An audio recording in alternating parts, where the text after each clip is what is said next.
ছখানা বিড়ালের বাচ্চা।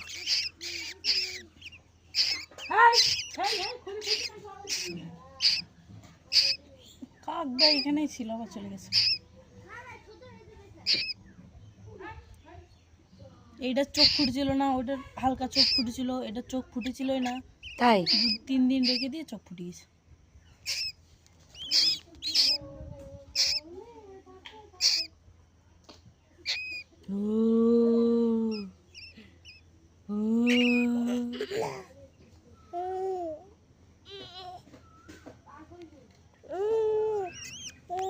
অর্ক, আর একবার ডাকবো লাস্ট। অর্ক এদিকে আয়। মইটা নিয়ে কোন চল ধর, টক করে নে। কাজ ধর, কাজ ধর, কাজ ধর।